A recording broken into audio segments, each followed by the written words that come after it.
Hey, welcome back, guys. I'm going to do another bike tour. This is my buddy Adam's bike.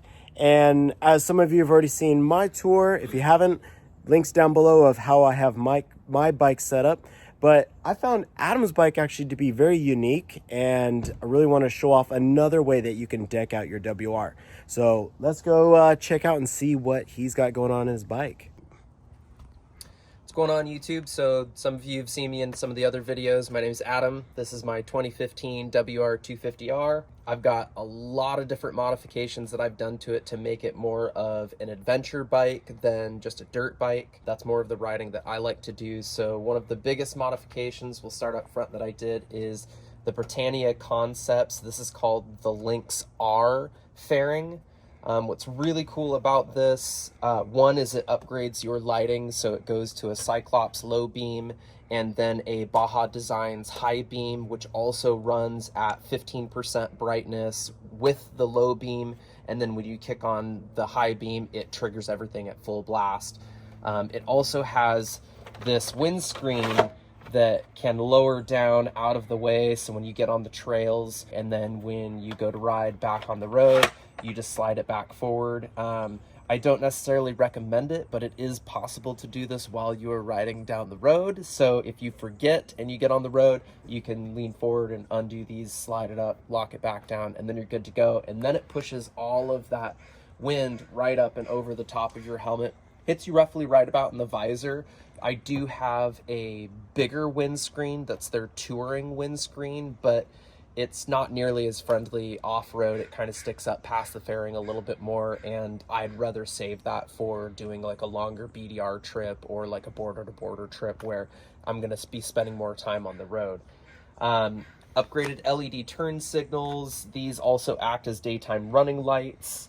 These D-Flex handguards actually came with the bike, but I did change out to Zeta triple clamps, so it's not actually attached to the handlebar anymore. It's attached to the triple clamp and then the end of the handlebar, which, speaking of handlebars, I have upgraded the handlebars to a Pro Taper, little bit different bend than what came on it factory, as well as it's a wider fat bar that tapers down to a thinner bar.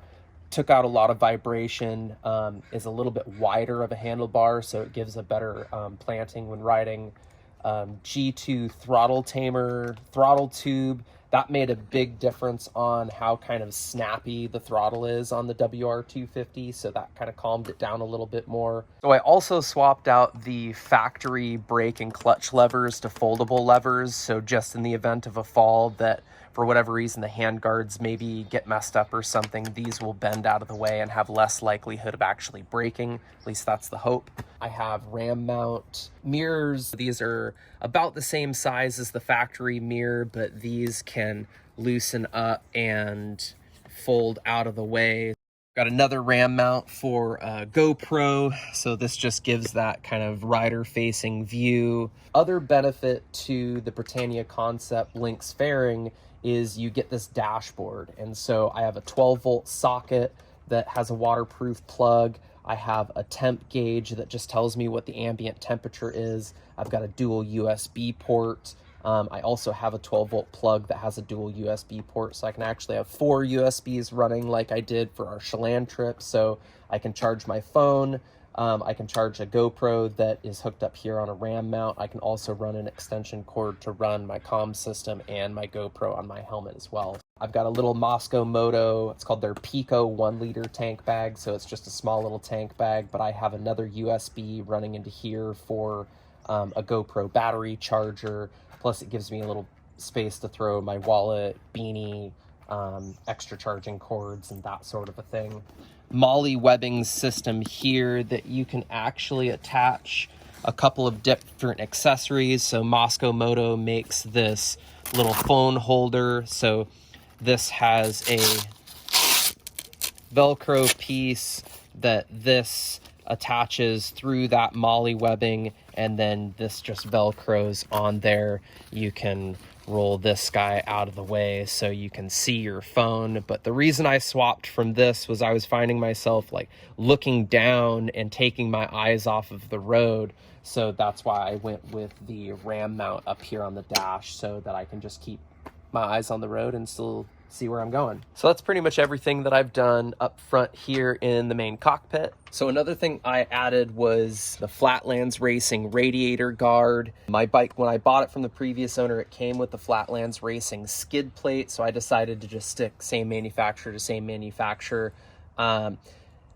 This thing is a pain to put on and a pain to put off, because getting to these lower bolts is a bit of an issue, but you shouldn't have to be taking it on and off very frequently. So, but this definitely keeps sticks or anything from penetrating the radiator, which that could end your trip right away without it. Skid plate also necessary to just protect the underside. You can actually see here it was dropped by myself on the very first run, and that saved from actually punching a hole into the water pump. So if you're going to be doing any off-road, this is a must-have for your bike, regardless of brand or anything like that. Just make sure you get yourself a skid plate. So being comfortable on the bike is something that's going to make it more enjoyable to ride, and swapping out to the Seat Concepts low comfort seat definitely made this bike much more comfortable for me, not only from a riding standpoint, but also from a height standpoint, because it is a low cut seat, brings me a little bit closer to the ground, so it makes it easier for me to touch. Which, speaking of lowering, I do also have the Yamaha lowering link. That was actually installed by the previous owner, but I'm short in stature at 5'7", so I went ahead and kept that. And that, coupled with the Seat Concepts low comfort seat, and adjusting the suspension properly, I can easily keep one foot planted on the ground while having one foot on my rear brake, or I can have both feet kind of like somewhat on the balls of my feet, but not fully flat-footed. It's a tall bike, so it's one of those things, if you want good ground clearance, it's one of the sacrifices as being a shorter rider. It's just not going to be as comfortable to touch down. And then things that you can't see that I've done, which again will have links in the description box for some other videos. I put in a EJK fuel programmer. I did the flapper mod on the airbox, so it opens up the airbox a little bit more. The AIS delete and the X-up delete, which is part of putting in the FMF Q4 exhaust. It just overall, all of those modifications together kind of liven this bike up a little bit more, as well as just makes the whole power delivery very, very smooth. So when you're off-road, it doesn't feel like you're coming on and off the power all of the time. And for my personal riding style, I really like the way that this bike runs now comparatively to when I first got it. One of the recent things that I've done is I put on the Zeta trigger brake lever. The brake lever is a little bit larger, and because it has these little pegs on it now, it's a lot easier to feel through my boots. Plus it has this little safety strap that keeps any twigs or anything from getting buried in between the brake lever. If we head over to the other side, I also went with Zeta's Revolver shift lever. This increases the size of the shift lever itself, plus this end piece, you can take out a little Allen screw and you can rotate it so you can have it lower down, further forward, further back, or like I have it set up at its highest position, so it's easy to get your boots right underneath and just shift your gears up and down. So one of the other modifications that I've made, because I did want this bike to be more of an adventure bike, so it's super comfortable on-road and super comfortable off-road, is I swapped out the tires. Now, when I first got my bike, it had a Pirelli MT21 on the front and a Dunlop D606 on the back, which is exactly the same tire configuration Joel's running on his bike. Great off-road. I have absolutely zero complaints with that tire configuration off-road, but on-road, it doesn't instill confidence in corners. It doesn't really instill any confidence going at highway speeds. Basically anything over 55 miles an hour just wasn't very comfortable. So I swapped out to the Dunlop D605s on the front and the rear, and this was a game changer for me. This thing handles like a street bike on the street now and is every bit as good on the dirt as what it was Joel and I pretty much always ride in the same places, and I don't feel like I've ever had less traction than what he's had in a lot of the sections that we've ridden through, but I definitely have more traction on the pavement. And I like corners. It's one of the things I've always liked about riding motorcycles, is just getting deep into those corners, and these tires definitely allow me to do that. And I've got probably about 700 miles on these now, and there's very, very little wear. One of the other beauties about this tire is it's a non-directional tire, so it is designed that halfway through its life you can flip it around and then start running the tread in the opposite direction and get a little bit more life out of the tires. And it's exactly the same on the front and the rear, same tread pattern. I would highly recommend going to a tire like this, because especially if you're wanting to do more adventure riding, it's just a lot more comfortable. And at $100 for the pair, you really can't beat it, considering the fact that the Dunlop D606 just for a rear tire is over $100. So coming down to the sprockets, the previous owner put this 49 tooth rear sprocket on, which I really, really enjoyed. I haven't changed that out, but I did change out the front sprocket from a factory 13 tooth to a 14 tooth. And that still kept a little bit lower gearing than what factory is, but it increased my top end range so that I can cruise at freeway speeds, no problem, while also still being able to lug it down in second and third gear on the trails. So in my opinion, for my riding style, this 14-49 tooth combo is absolutely perfect for this bike. A tail tidy kit with an LED brake light, that was already done by the previous owner.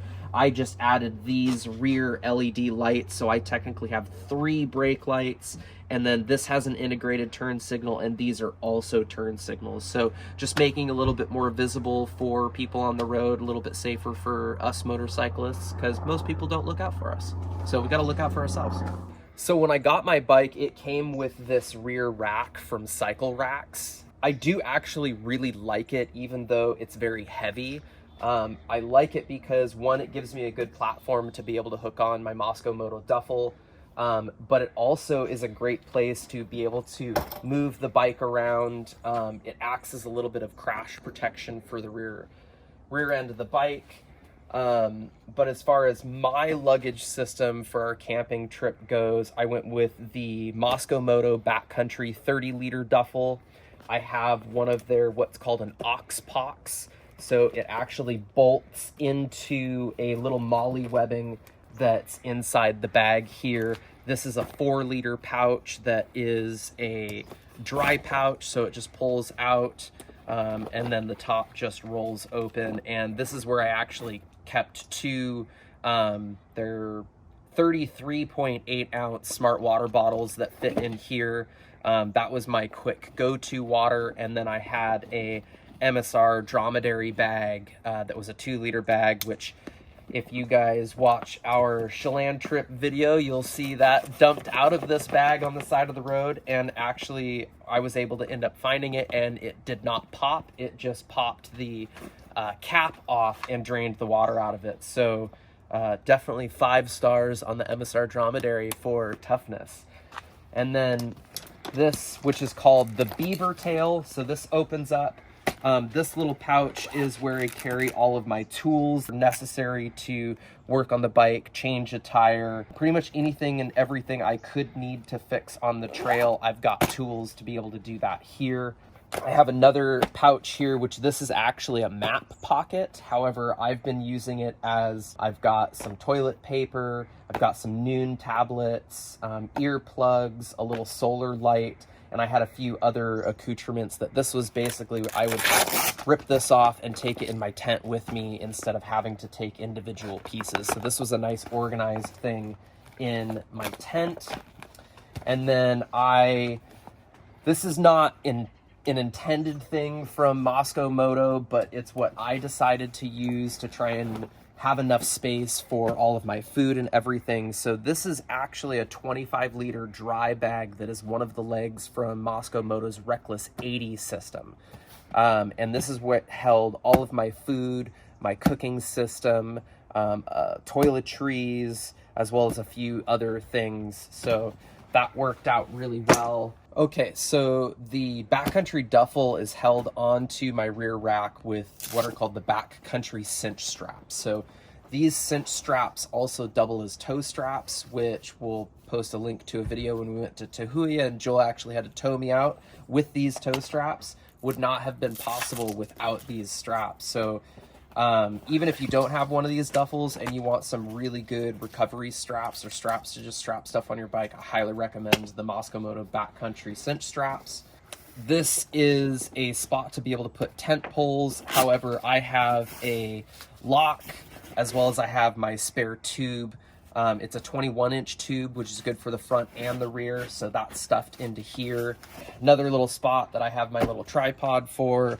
And then this bag basically has rolls on either side. So you have this outer heavy duty material that is super, I mean, I've dropped this thing numerous times with this bag on the back of it, and there's really no sign of any wear or tear. And then you have the inner waterproof liner. So you can actually see I washed my bike yesterday and there's still all kinds of water in here, but nothing inside. It keeps everything super, super dry. And this duffel bag really expands quite a bit. So you can fit a ton of stuff inside, and because it's bright blue on the inside, you can actually see everything that's in there really, really well. Now, this system worked really well for our Chelan trip. I was able to pack everything that I needed. I was tight on space, and the only thing that I would say that I didn't like about this system being that everything that I needed went into this bag was anytime I wanted to get stuff out, I had to undo my cinch straps. I had to take off all of my other bags that were up on the top to be able to get everything out. And then to repack it, I had to physically take the bag off the bike, shove everything inside, get it all cinched down, throw it back on the bike, re-strap it down. So I'm looking at some other options from Mosko Moto that I may be moving towards in the future just to make packing a little bit easier. It will be about the same space. I don't really need more space because pretty much all of my stuff is backpacking lightweight stuff.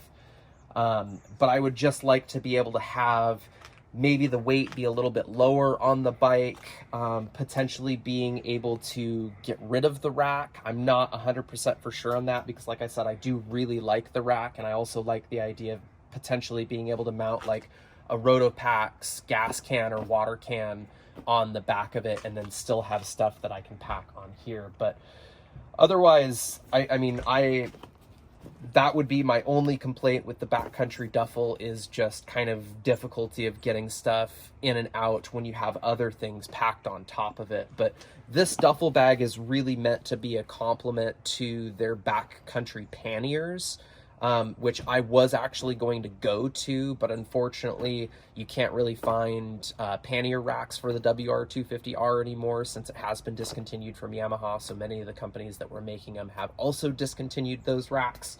So that's kind of pushing me to go to a system similar to what Joel has with his side saddlebags and then just a duffel on top, which this would be probably that duffel, or maybe just using my 25-liter bag with some other bags. But that will be for another video for you guys to see. All right, that's a wrap for Adam's bike tour on his WR. Hopefully that helped out anyone. If you have any questions, feel free to ask away in the comments and I'll get to you on those questions. And be sure to like, subscribe, and follow. See you on the next one.